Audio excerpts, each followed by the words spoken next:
ಓಂ ಶ್ರೀ ಗುರುಭ್ಯೋ ನಮಃ. ಹರಿ ಓಂ. ನಮಸ್ತೆ ಎಲ್ರಿಗೂ. ಹೇಗಿದ್ರೆ ಎಲ್ಲರೂ ಚೆನ್ನಾಗಿದ್ದಾರೆ ಅಂತ ಅಂದ್ಕೊಳ್ತಿದ್ದೀನಿ. ಎಲ್ಲರೂ ಚೆನ್ನಾಗಿರಿ. ಸೊ ಇಂಪಾರ್ಟೆಂಟಾಗಿ ಒಂದು ವಿಷಯದ ಬಗ್ಗೆ ಮಾತಾಡಲೇಬೇಕು. 2026ನಲ್ಲಿ ಎಲ್ಲರೂ ಅದ್ಭುತವಾಗಿ ಸಾಧನೆಯನ್ನು ಮಾಡಲಿಕ್ಕೆ ತಯಾರಾಗ್ತಾ ಇದ್ದೀವಿ. ಸೊ ಹಾಗೆ ಈ ವಿಡಿಯೋದಲ್ಲಿ ಏನು ಹೇಳಕ್ಕೆ ಹೊರಟಿದ್ದೀನಿ ಅಂತ ಹೇಳಿದ್ರೆ, ನಮ್ಮ ಏಳಿಗೆಗೆ ನಾವೇ ಕೆಲವೊಂದು ಸರಿ ಮುಳ್ಳಾಗ್ತೀವಿ. ಹಾಗೆ ನಮ್ಮ ಏಳಿಗೆಯನ್ನು ನಾವು ಬಯಸಿದ್ರು ಕೂಡ ನಾವು ಇನ್ನೊಬ್ಬರನ್ನು ನೋಡಿ ಅವರನ್ನು ಬೆಳೆಸ್ತಾ ಹೋಗ್ತೀವಿ ಹೊರತು ನಾವು ಬೆಳೆಯಲ್ಲ. ಸೊ ಬನ್ನಿ ಏನು ಈ ವಿಷಯ ಅಂತ ನೋಡೋಣ. ನನಗೆ ಕೆಲವು ಕನ್ಸಲ್ಟೇಷನ್ಗಳು ಬರುವಾಗ ಅವ್ರು ಹೇಳೋ ರೀತಿ ಹೇಗಿರುತ್ತೆ ಅಂತ ಹೇಳಿದ್ರೆ, ಮೇಡಮ್ ನಮಗೆ ಯಾರೋ ಗೊತ್ತಿರುವವರೇ ನಮಗೆ ನಮ್ಮ ಏಳಿಗೆಯನ್ನು ಬಯಸ್ತಾ ಇಲ್ಲ, ನಮಗೆ ಅಡೆತಡೆ ಮಾಡ್ತಾ ಇದ್ದಾರೆ, ನಮಗೆ ಪ್ರಮೋಷನ್ ಸಿಗದೇ ಇರುವ ಥರ ಮಾಡ್ತಿದ್ದಾರೆ, ಇದಕ್ಕೆ ಏನಾದರೂ ಪರಿಹಾರ ಕೊಡಿ, ಏನಾದರೂ ರೆಮಿಡಿ ಕೊಡಿ, ಏನಾದರೂ ಯಂತ್ರ ಮಂತ್ರ ತಂತ್ರ ಈ ರೀತಿಯನ್ನು ಸೂಚಿಸಿ, ಅಥವಾ ಏನು ಮಾಡಬೇಕು, ಯಾವ ಕ್ರಿಸ್ಟಲನ್ನು ಬಳಸಬೇಕು, ಏನು ಇದಕ್ಕೆ ಪರಿಹಾರ, ಪ್ಲೀಸ್ ದಯವಿಟ್ಟು ಹೇಳಿ ಅಂತ ಹೇಳ್ತಾರೆ. ಸೊ ಎಸ್, ನಾನು ಅಫ್ಕೋರ್ಸ್ ಅವರಿಗೆ ಸಹಾಯವನ್ನು ಮಾಡಲಿಕ್ಕೆ ಯಾವಾಗಲೂ ತಯಾರಾಗಿರ್ತೀನಿ. ಆದರೆ ನಮ್ಮಲ್ಲಿ ನಾವು ಬದಲಾವಣೆಗಳನ್ನು ಮಾಡೋ ತನಕ ಹೊರಗಿನಿಂದ ಏನಾದರೂ ಯಾವುದಾದ್ರೂ ಕ್ರಿಸ್ಟಲ್ಗಳನ್ನು ಬಳಸೋದಾಗಿರ್ಬೋದು, ಅಥವಾ ಒಂದು ರೆಮಿಡಿಗಳನ್ನು ಮಾಡ್ಕೊಳ್ಳೋದಾಗಿರ್ಬೋದು, ಯಂತ್ರ ಮಂತ್ರ ತಂತ್ರಗಳನ್ನು ಉಪಯೋಗಿಸ್ಕೊಳ್ಳೋದು ಎಲ್ಲವನ್ನು ಮಾಡ್ಬೋದು. ಹೆಲ್ಪ್ಗಳನ್ನು ಪಡ್ಕೋಬೋದು. ಕೆಲವೊಂದು ಹೆಲ್ಪ್ಗಳನ್ನು ಪಡ್ಕೊಂಡು ನಾವು ಅದನ್ನು ನಮ್ಮ ಗುರಿಯನ್ನು ತಲುಪಲಿಕ್ಕೆ ನಾವು ಮುಂದುವರಿಬೋದು. ಆದರೆ ನಮ್ಮ ಒಳಗಿನಿಂದ ಚೇಂಜ್ ಆಗದ ಹೊರತು ಹೊರಗಿನಿಂದ ಏನೇ ಮಾಡಿಕೊಂಡ್ರೂ ಕೂಡ ಅದು ಅಷ್ಟು ಶಾಶ್ವತವಾಗಿ ಉಳಿಯಲ್ಲ, ಅಥವಾ ಅಷ್ಟು ಒಳ್ಳೆಯ ಪಾಸಿಟಿವ್ ರಿಸಲ್ಟನ್ನು ಕೊಡಲ್ಲ. ನೋಡಿ, ಫಾರ್ ಎಕ್ಸಾಂಪಲ್, ಒಬ್ಬರಿಗೆ ಕೆಲಸ ಆಗ್ತಾ ಇರಲ್ಲ, ಅಂದರೆ ಪ್ರಮೋಷನ್ ಆಗ್ತಾ ಇರಲ್ಲ, ಸಣ್ಣ ಪೋಸ್ಟಲ್ಲಿ ಇದ್ದವರನ್ನು ಮೇಲಿನ ಹಂತಕ್ಕೆ ಏರೋಕ್ಕೆ ಬಿಡಲ್ಲ. ಯಾಕಂತ ಹೇಳಿದರೆ ಇವರು ತುಂಬ ಚೆನ್ನಾಗಿ ಕೆಲಸ ಮಾಡ್ತಾ ಇರ್ತಾರೆ, ಇವರು ಮೇಲಕ್ಕೆ ಹೋದರೆ ಈ ರೀತಿಯ ಒಂದು ಹೆಲ್ಪರ್ ನಮಗೆ ಸಿಗಲ್ಲ ಅನ್ನೋ ಒಂದು ಅವರ ಮೆಂಟಾಲಿಟಿನೂ ಇರಬಹುದು. ಅದಕ್ಕೋಸ್ಕರ ಅವರೇನೋ ಅಡೆತಡೆ ಮಾಡ್ತಾರೆ ಅನ್ನೋ ಥರ ನನಗೆ ಕ್ವಶನ್ ಕೇಳಿದ್ದಾರೆ. ಸೊ ಇವರು ಏನು ಮಾಡಬೇಕು ಅಂತ ಹೇಳಿದರೆ, ಆ ಸಮಯದಲ್ಲಿ ಎಲ್ರಿಗಿದು ಸಾಮಾನ್ಯವಾಗಿ ಬರ್ತದೆ. ಓಕೆ, ಆ ಸಮಯದಲ್ಲಿ ನಾವು ಯಾವುದೇ ಇರ್ಬೋದು, ಯಾವುದೇ ಸಂದರ್ಭಗಳು ಇರ್ಬೋದು, ಇನ್ನೊಬ್ಬರ ಮೇಲೆ ನಾವು ಅಟೆನ್ಷನ್ ಇಡೋದಕ್ಕಿಂತ ನಮ್ಮ ಮೇಲೆ ನಾವು ಅಟೆನ್ಷನ್ ಇಟ್ಟಾಗ ರಿಸಲ್ಟ್ ಅನ್ನೋದು 100% ಸಿಗುತ್ತೆ. ಸೊ ಫಲದ ಅಪೇಕ್ಷೆ ಇರಬಾರ್ದು ಅಂತ ಯಾವಾಗಲೂ ನಾನು ಹೇಳ್ತಾ ಇರ್ತೀನಿ. ಶ್ರೀಕೃಷ್ಣನ ಒಂದು ತತ್ವ ಅದು. ಸೊ ಭಗವದ್ಗೀತೆಯಲ್ಲಿ ನಮಗೆ ಹೇಳಿದ್ದಾರೆ ಶ್ರೀಕೃಷ್ಣ. ಸೊ ಅದೇ ರೀತಿ ನಾವು ಫಲದ ನಿರೀಕ್ಷೆಯನ್ನು ಮಾಡ್ಬೋದು. ಅದೇ ರೀತಿ ನಾವು ಇನ್ನೊಬ್ಬರ ಬಗ್ಗೆ ಥಿಂಕ್ ಮಾಡ್ತಾ ನಮ್ಮನ್ನು ನಾವು ಕಳ್ಕೊಂಡು ಬಿಡ್ತೀವಿ. ಸೊ ಇನ್ನೊಬ್ಬರು ಏನು ಭಯದಿಂದ, ಅಥವಾ ಫೋಬಿಯಾ ಅನ್ಬೋದು, ಅಥವಾ ಅದು ಒಂಥರ ಟ್ರಾಮಾ ಥರ ವರ್ಕ್ ಆಗ್ಬೋದು. ಸಬ್ಕಾನ್ಷಿಯಸ್ಲಿ ಅವರನ್ನು ಅಂದ್ಕೊಂಡು ಅವರೇ ಗ್ರೋತ್ ಆಗ್ತಾರೆ ಹೊರತು ಇವರು ಇದ್ದಲ್ಲೇ ಇರ್ತಾರೆ.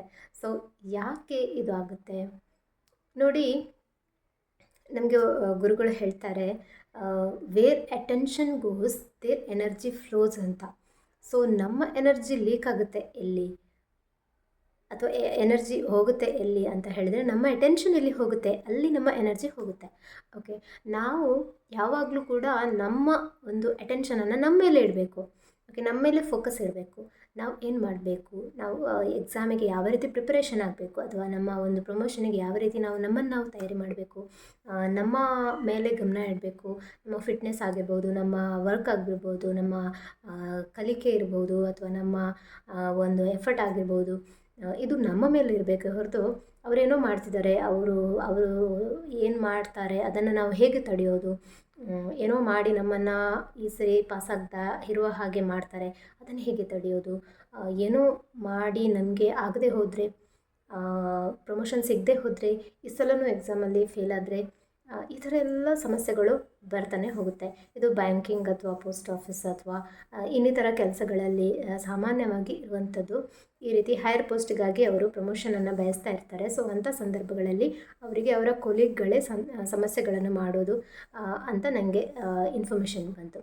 ಸೊ ಈಗ ನನ್ನ ಸಲಹೆ ಏನಂತ ಹೇಳಿದರೆ, ಎದುರಿನವರಿಗೆ ನಾವು ಏನನ್ನೋ ಹೇಳಿನೋ ಅಥವಾ ಏನನ್ನೋ ಮಾಡಿನೋ ಅಥವಾ ಅವರನ್ನು ತಡೆದು ಅವರೇನು ಮಾಡದ ಹಾಗೆ ರೆಮಿಡಿಯನ್ನು ಕೊಟ್ಟು ಅದೇನನ್ನು ಸಾಧಿಸ್ಲಿಕ್ಕಾಗೋದಿಲ್ಲ. ಸೊ ನಮ್ಮನ್ನು ನಾವು ಬದಲಾವಣೆ ಮಾಡ್ಕೋಬೇಕು. ಯಾವಾಗ ನಮ್ಮ ಒಳಗಿನಿಂದ ಬದಲಾವಣೆಗಳು ಆಗುತ್ತೋ ನಮ್ಮ ಎನರ್ಜಿ, ನಮ್ಮ ಆರಾ, ನಮ್ಮ ಪಾಸಿಟಿವಿಟಿ ಜಾಸ್ತಿ ಆಗ್ತಾ ಹೋಗುತ್ತೆ. ಆಗ ತನ್ನಷ್ಟಕ್ಕೆ ನೆಗೆಟಿವಿಟಿಗಳು ಒಂದು ಸ್ಟಾಪ್ ಆಗುತ್ತೆ, ಅಲ್ಲೇ ಸ್ಟಾಪ್ ಆಗುತ್ತೆ. ಸೊ ಆಗ ನಮಗೇನು ಸಿಗಬೇಕು ಅದನ್ನು ನಾವು ಅಟ್ರಾಕ್ಟ್ ಮಾಡ್ಕೊಳ್ತಾ ಹೋಗ್ತೀವಿ. ನಾವು ಯಾವಾಗ ಇನ್ನೊಬ್ಬರ ಬಗ್ಗೆ, ಇನ್ನೊಬ್ಬರ ಸಮಸ್ಯೆ ಬಗ್ಗೆನೇ ಥಿಂಕ್ ಮಾಡ್ತಾ ಹೋಗ್ತೀವೋ ಅದನ್ನೇ ಅಟ್ರಾಕ್ಟ್ ಮಾಡ್ತಾ ಹೋಗ್ತೀವಿ. ಸೊ ಆ ಒಂದು ಸಿಚುವೇಶನನ್ನು ನಾವು ಅಟ್ರಾಕ್ಟ್ ಮಾಡಬಾರ್ದು. ನಾವು ನಮಗೇನು ಬೇಕು ಅದನ್ನು ಅಫರ್ಮೇಷನ್ ಆಗಿ ಮಾಡಿಕೊಂಡು, ಅದನ್ನು ಪ್ರಾಕ್ಟೀಸ್ ಆಗಿ ಮಾಡಿಕೊಂಡು, ಅದನ್ನು ನಾವು ಅಟ್ರಾಕ್ಟ್ ಮಾಡಿಕೊಳ್ಳುವಾಗ ಅದು ನಮಗೆ ದೊರೆಯುತ್ತೆ. ಸೊ ಇದು ನನ್ನ ಸಲಹೆ. ಯಾವಾಗ ನಾವು ನಮ್ಮ ಗಮನವನ್ನು ಬೇರೆಯವರ ಮೇಲೆ ಇಡ್ತೀವೋ ನಮ್ಮ ಎನರ್ಜಿ ಕೂಡ ಅವರಿಗೆ ಪಾಸ್ ಆಗುತ್ತೆ. ಸೊ ಅವರಿಗೆ ಅದು ಬೆನಿಫಿಟ್ ಆಗುತ್ತೆ. ನಮ್ಮ ಎನರ್ಜಿ ಲೋ ಆಗುತ್ತೆ, ನಮಗೆ ಸಿಗಬೇಕಾದ ಫಲ ಎಲ್ಲ ಸಿಗೋದಿಲ್ಲ.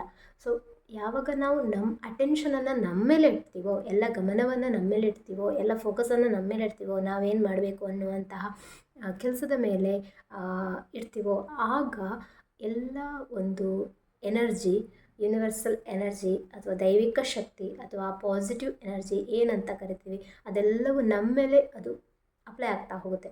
ಆಗ ನಮ್ಮ ಪ್ರಭೆ, ನಮ್ಮ ಒಂದು ತೇಜಸ್ಸು, ನಮ್ಮ ವರ್ಚಸ್ಸು, ನಮ್ಮ ಒಂದು ಆರಾ ಎಲ್ಲವೂ ಬದಲಾಗ್ತಾ ಹೋಗುತ್ತೆ. ನಾವು ಅದನ್ನು ಪಡೀಲಿಕ್ಕೆ ತಯಾರಾಗ್ತಾ ಹೋಗ್ತೀವಿ. ಇಲ್ಲ ಅಂತ ಹೇಳಿದರೆ ಬ್ಲಾಕ್ ಆಗುತ್ತೆ, ಎನರ್ಜಿ ಲಾಕ್ ಅಂತ ಹೇಳ್ತೀವಿ. ಸೊ ಇದೆಲ್ಲ ಆದಾಗ ಬೇರೆಯವರು ಮಾಟ ಮಂತ್ರ ಮ್ಯಾಜಿಕ್ ಏನೂ ಮಾಡಬೇಕಂತಿಲ್ಲ, ಅದು ನಮ್ಮೊಳಗೆ ಅದು ತಯಾರಾಗ್ತಾ ಹೋಗುತ್ತೆ. ಅದಕ್ಕೋಸ್ಕರ ನಾನು ಹೇಳ್ತಾ ಇದ್ದೀನಿ, ಹೊರಗಿನವರನ್ನು ತಡೆಯೋ ಮುಂಚೆ ನಮ್ಮನ್ನು ನಾವು ರೆಡಿ ಮಾಡ್ಕೊಳ್ಳೋದು ತುಂಬ ಇಂಪಾರ್ಟೆಂಟ್. ನಮ್ಮನ್ನು ನಾವು ರಕ್ಷಣೆ ಮಾಡ್ಕೊಳ್ಳೋದು, ನಮ್ಮನ್ನು ನಾವು ಕ್ಲೆನ್ಸಿಂಗ್ ಮಾಡ್ಕೊಳ್ಳೋದು, ಹಾಗೆ ನಮ್ಮನ್ನು ನಾವು ಪ್ರೊಟೆಕ್ಟ್ ಮಾಡ್ಕೊಳ್ಳೋದು, ಅಥವಾ ನಮ್ಮನ್ನು ನಾವು ಬಾಡಿ ಬಿಲ್ಡ್ ಅಂತ ಹೇಳ್ತೀವಲ್ಲ, ನಮ್ಮ ಆರಾನ ಬಿಲ್ಡ್ ಮಾಡಬೇಕು, ಹಾಗೆ ನಮ್ಮ ಮನಸ್ಥಿತಿಯನ್ನು ಬಿಲ್ಡ್ ಮಾಡಬೇಕು. ಹೀಗೆ ಇದನ್ನು ಮಾಡ್ತಾ ಹೋದರೆ ನಾವು ಇನ್ನೊಬ್ಬರಿಗೆ ಭಯಪಟ್ಟು ಬದುಕೋದನ್ನು ತಪ್ಪಿಸ್ಬೋದು. ನಾವು ಯಾವಾಗಲೂ ಫ್ರೀಡಮ್ ಆಗಿ ನಮಗೇನು ಬೇಕೋ ಅದನ್ನು ನಾವು ಸಾಧಿಸುವತ್ತ ನಮ್ಮನ್ನು ಸಂಪೂರ್ಣ ಗಮನವನ್ನು, ಕ್ಲಾರಿಟಿಯನ್ನು ಹೊಂದಿದಾಗ ಅದು ನಮಗೆ ತನ್ನಷ್ಟಕ್ಕೆ ದೊರೀತಾ ಹೋಗುತ್ತೆ ಅನ್ನೋದನ್ನು ಈ ವಿಡಿಯೋದಲ್ಲಿ ನಾನು ಹೇಳೋಕ್ಕೆ ತುಂಬ ಇಷ್ಟಪಡ್ತೀನಿ. ಯಾರಿಗೆಲ್ಲ ಈ ವಿಡಿಯೋ ಅರ್ಥ ಆಯಿತು, ಇಷ್ಟ ಆಯಿತು, ಯಾರಿಗೆಲ್ಲ ಅರ್ಥ ಆಯಿತು, ಇಷ್ಟ ಆಯಿತು ಅವರೆಲ್ಲ ಕಮೆಂಟ್ ಮಾಡಿ. ಯಾರಿಗೆಲ್ಲ ಅರ್ಥ ಆಗಲಿಲ್ಲ, ಇಷ್ಟ ಆಗಲಿಲ್ಲ ಅವರು ಕೂಡ ಕಮೆಂಟ್ ಮಾಡಿ. ಹಾಗೆ ಇನ್ನೊಬ್ಬರಿಗೂ ಕೂಡ ಕಳಿಸಿ ಈ ವಿಡಿಯೋವನ್ನು, ಅವರು ತಿಳ್ಕೊಳ್ಳಿ. ಯಾವಾಗ ನಾವು ಹೊರಗಿನವರನ್ನು ಬದಲಾಯಿಸಲಿಕ್ಕೆ ಹೋಗ್ತೀವೋ ಅದು ತುಂಬ ಕಷ್ಟ. ನಾವು ನಮ್ಮಲ್ಲಿ ಬದಲಾವಣೆಗಳನ್ನು ತಂದಾಗ ನಾವು ಬದಲಾವಣೆಯನ್ನು ಪಡಿಲಿಕ್ಕೆ ಸಾಧ್ಯ ಅಂತ ಹೇಳ್ತಾ, ಎಲ್ಲರಿಗೂ ಒಳ್ಳೆಯದಾಗಲಿ. ಸರ್ವೇ ಜನ ಸುಖಿನೋ ಭವಂತು, ಸಮಸ್ತ ಸನ್ಮಂಗಳಾನಿ ಭವಂತು. ರಾಧೆ ರಾಧೆ.